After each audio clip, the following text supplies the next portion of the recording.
Bonjour, aujourd'hui nous sommes avec Jean-Christophe Antoine. Vous êtes président de la société de gestion Atlan Voisin.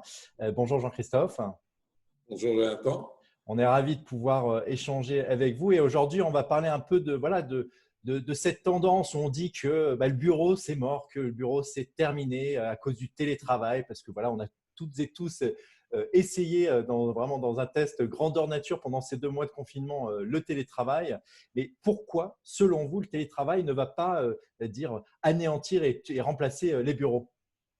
Alors déjà, on est très radical en France. On aime bien tout détruire et trouver de nouveaux modèles.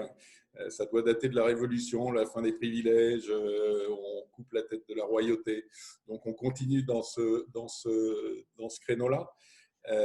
Alors, le télétravail a montré ses qualités. C'est effectivement indéniable. On a réussi à poursuivre son travail, même en télétravail.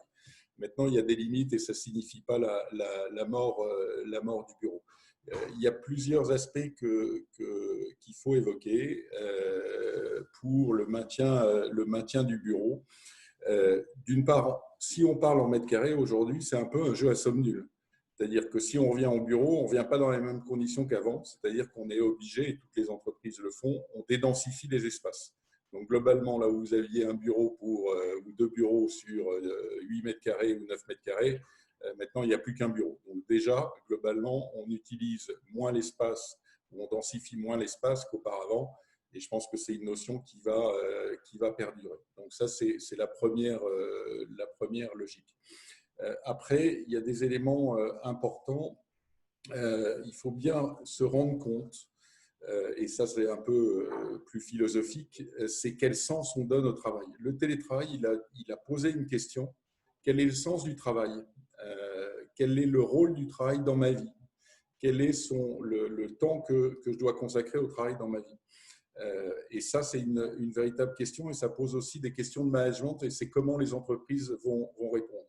Les salariés et les collaborateurs ont besoin de sentir, d'avoir un sens dans leur travail, de sentir un souffle, de sentir des perspectives. Et ça, effectivement, si aujourd'hui on voit des réticences de certains collaborateurs à revenir dans leur travail, c'est sans doute un problème de management. Donc il y a une interrogation importante et un questionnement que doivent avoir les entreprises. Pour notre cas, en tout cas, on a plutôt freiné les collaborateurs pour revenir, qui trépignaient pour revenir.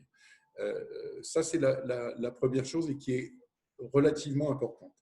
Après, qu'est-ce qui fait la force d'une entreprise? C'est bien sûr l'échange d'informations. C'est aussi sa mixité. Il ne faut pas oublier qu'une entreprise, c'est l'association de jeunes talents et de gens qui sont un peu plus vieux, qui ont un peu plus d'expérience. Et c'est ça qui fait sa richesse. Les jeunes nous apportant leur énergie, nous apportant une productivité nouvelle avec les nouvelles technologies sur lesquelles ils nous forment quelquefois. Et nous, ayant un peu plus d'expérience, on leur apporte cette expérience. Et effectivement, toutes ces années que nous avons vécues dans ce métier-là. Et ça fait partie aussi de la transmission. Si cette transmission ne se fait pas, effectivement, c'est une partie de la richesse de l'entreprise qui ne se fait pas. Ensuite, il y a des problématiques par rapport au télétravail. C'est la perte de lien social, c'est-à-dire qu'il y a eu beaucoup d'études qui ont été menées globalement, que les salariés globalement sont satisfaits de leur lieu de travail. Après, il y a le problème trajet entre domicile et lieu de travail, mais 80% des gens ont moins d'une demi-heure pour rejoindre leur travail en France. En Île-de-France, le pourcentage est un peu moins élevé, ce qui effectivement pose un questionnement par rapport à ça. Donc, c'est pas là. Et puis après, il y a des problématiques économiques, mais on y reviendra sans doute par rapport au bureau et au télétravail. Et on a bien vu pendant cette période, quand on fait des réunions via Zoom, on a bien vu aussi, puisqu'on voit nos collaborateurs vivre dans leur domicile, qu'ils n'avaient pas réellement de pièces dédiées à leur travail, et surtout les urbains qui, effectivement, compte tenu des prix de l'immobilier, peuvent vivre dans des espaces qui ne sont pas totalement adaptés à avoir une pièce totalement dédiée au télétravail. Donc, il y aura un équilibre entre télétravail, mais ce n'est pas la mort aujourd'hui du bureau. Et la culture d'entreprise, elle est dans le lieu de travail, c'est-à-dire le bureau, et il faut partager cette culture d'entreprise.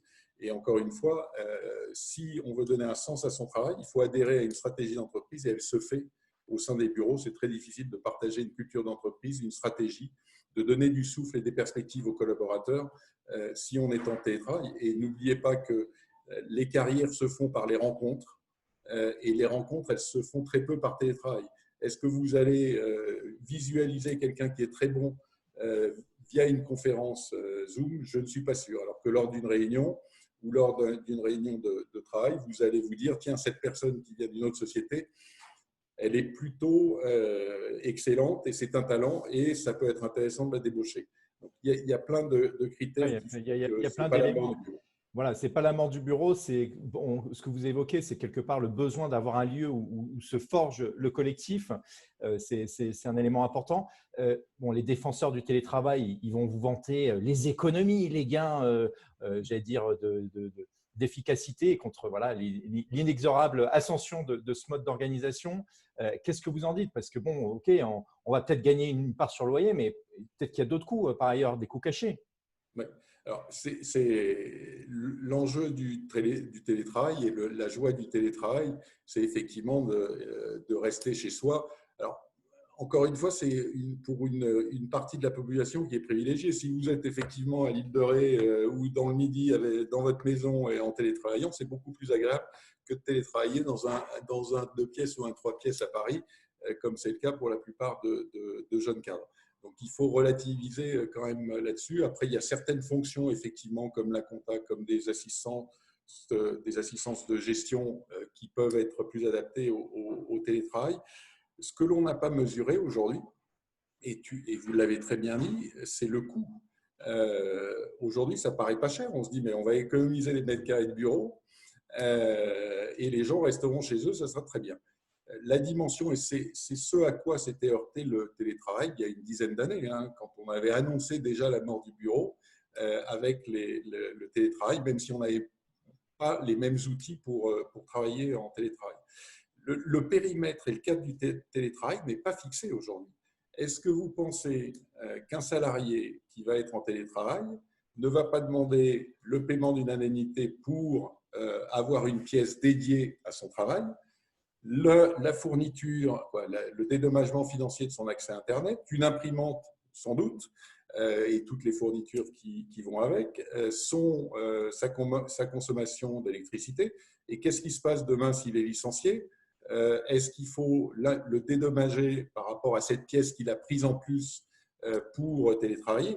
Les négociations sur ce sujet-là vont être très importantes et je pense qu'il va y avoir des points de tension entre les employeurs et les représentants des salariés dans les très très grandes entreprises et par effectivement ricochet sur les plus petites entreprises. Donc c'est loin d'être réglé et on a des coûts qu'on ne mesure pas aujourd'hui par rapport au télétravail. Donc, on voit bien que quelque part, c'est pas, voilà, c'est pas tout noir, tout blanc. En tout cas, il y a une adaptation qui va être sans doute voilà, être mise en place progressivement. C'est des mètres carrés. Comme vous l'avez évoqué, un point qui est important, c'est quelque part, les entreprises vont avoir sans doute besoin de plus de mètres carrés pour pouvoir accueillir dans des conditions sanitaires leurs collaborateurs. Donc, quelque part, bon an, mal an, sans doute, les surfaces seront identiques. Alors, vous êtes un des gérants les plus importants des SCPI. Quel va être l'impact sur les SCPI pour vous, Jean-Christophe? Vous avez quand même une expérience voilà, forte des cycles immobiliers. Qu'est-ce que vous sentez venir dans les prochains mois? Pour compléter, avant de répondre à cette question et pour compléter, et je pense que vous aviez raison, c'est-à-dire que le bureau va évoluer. Il sera dédensifié, mais ça sera aussi un lieu de rencontre privilégié avec des espaces spécifiques. Donc, ça va être un peu modifié et avec des besoins de réassurance des locataires sur tout l'aspect socialement responsable. Pour répondre à la question sur les perspectives, si beaucoup s'inquiètent encore du télétravail, moi je suis plus inquiet de la crise économique. Quand on annonce moins 11% de PIB en 2020, c'est plutôt ce qui m'inquiète.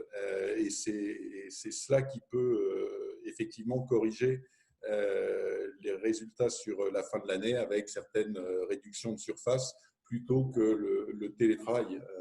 Ça, c'est la première chose. Ce que l'on constate, alors on a eu une première, en l'état actuel des choses, et je reviendrai sur l'avenir.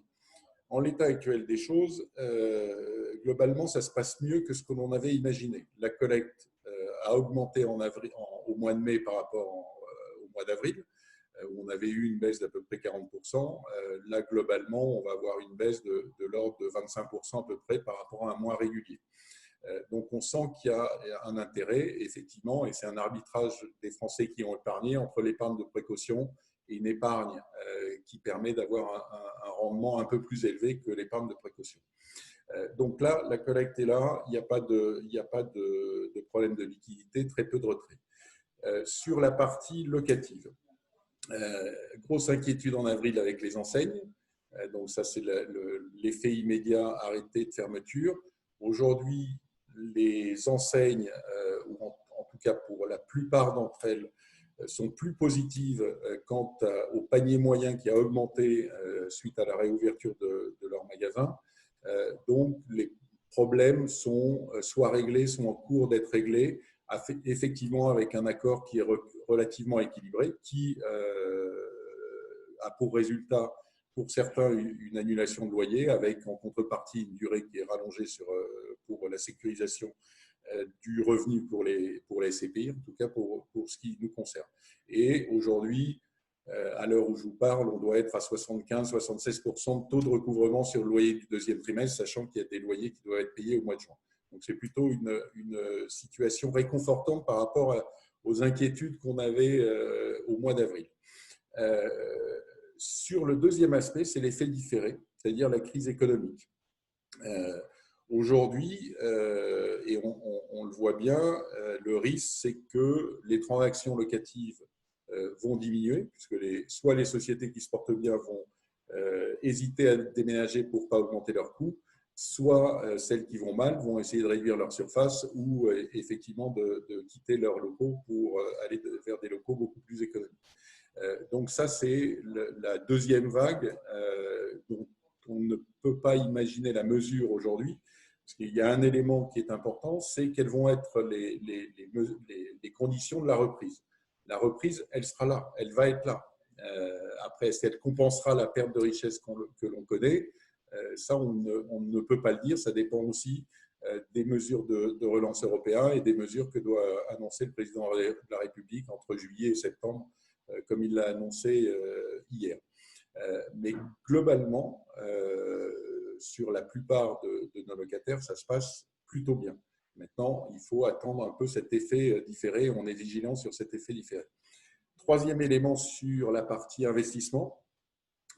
Effectivement, la collecte et notre faible endettement nous permet d'avoir encore des possibilités d'investissement. On a fait pendant le confinement une négociation sur un immeuble important qui devrait se finaliser, loué à un acteur de la santé très connu et donc qui, dans des conditions de taux et des conditions financières qui sont favorables et qui sont plus favorables qu'avant le confinement.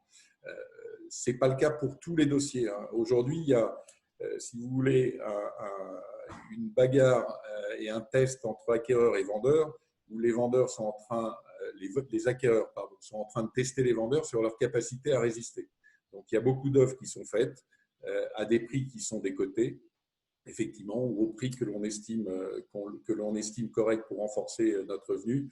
Après, il faut être clair, pour les actifs qui sont corps parisiens, avec des locataires très solvables, aujourd'hui, il n'y a pas de baisse des prix et il y a une résistance, puisque beaucoup d'investisseurs et de gros investisseurs cherchent la sécurité.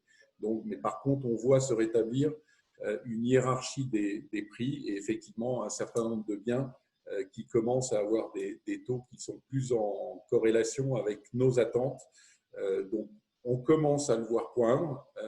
Je pense qu'il y a une période encore de 3 mois où on y verra un peu plus clair, mais il vaut mieux avoir de l'argent par les temps qui courent pour pouvoir acquérir dans de bonnes conditions. Bon, ben voilà, en tout cas, c'est un peu le mot de la fin, pouvoir acquérir dans des bonnes conditions On le répète, le télétravail ne tuera pas le bureau non plus. C'est aussi votre message, Jean-Christophe Antoine. On vous remercie. Vous êtes donc le président d'Atlan Voisin. On rappelle, vous gérez une des plus grosses SCPI diversifiées de la place, la SCPI Épargne Pierre, qui est accessible en pleine propriété, à crédit, en nue propriété et également en versement programmé. On vous souhaite une très bonne journée. On vous dit à bientôt, Jean-Christophe. Merci. Bonne journée à tous. Merci.